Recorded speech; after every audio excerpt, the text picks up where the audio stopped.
પોલીસે દેશવ્યાપી બાળ તસ્કરોનું રેકેટ ઝડપ્યું. અમદાવાદના શિશુને વેચવાના પ્રયાસ દરમિયાન 12 આરોપીઓ જેલ હવાલે. તેલંગાણાની સાયબરાબાદ પોલીસે એક મોટી સફળતા મેળવતા આંધ્રપ્રદેશ, બિહાર, તેલંગાણા અને ગુજરાત સુધી વિસ્તરેલા આંતરરાજ્ય બાળ તસ્કરોની કૌભાંડનો પર્દાફાશ કર્યો છે.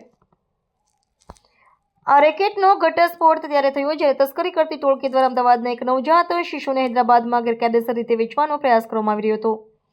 પોલીસને મળેલી ગુપ્ત માહિતીના આધારે હાથ ધરવામાં આવેલા ઓપરેશનમાં કુલ 12 આરોપીઓની ધરપકડ કરવામાં આવી છે, જેઓ સંગઠિત રીતે ગરીબ માતા પિતાના બાળકોને લાવીને નિસંતાન દંપતીઓને વેચવાનું કર્મ કરતા હતા.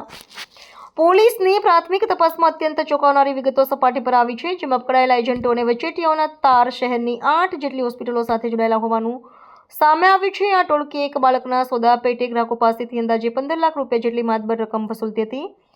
તપાસ દરમિયાન જાણવા મળ્યું છે કે આ ગેંગ દ્વારા અત્યાર સુધીમાં 15 જેટલા માસૂમ બાળકોનું વેચાણ કરવામાં આવ્યું છે. પોલીસની ત્વરિત કાર્યવાહીને પરિણામે વેચાઈ રહેલા 2 બાળકોને સુરક્ષિત રીતે બચાવી લેવામાં આવ્યા છે. આ સમગ્ર પ્રકરણમાં હોસ્પિટલના કર્મચારીઓ અને અન્ય એજન્ટોની ભૂમિકા અંગે પોલીસે સઘન તપાસ આદરી છે. બાળ સુરક્ષા અને દત્તક લેવાના કાયદાઓનો ભંગ કરી માનવ વેપાર કરતા તત્વો સામે કડક કાનૂની કાર્યવાહી શરૂ કરવામાં આવી છે. વેચવામાં આવેલા અન્ય બાળકોને શોધી કાઢવા અને આ નેટવર્કમાં સંડોવાયેલા અન્ય ફરાર આરોપીઓને ઝડપી પાડવા માટે પોલીસે વિશેષ ટીમો બનાવી તપાસનો વ્યાપ વધાર્યો છે. આ ઘટનાએ ગેરકાયદેસર દત્તક પ્રક્રિયા અને હોસ્પિટલોની શંકાસ્પદ ભૂમિકા સામે ગંભીર પ્રશ્નો ઊભા કર્યા છે.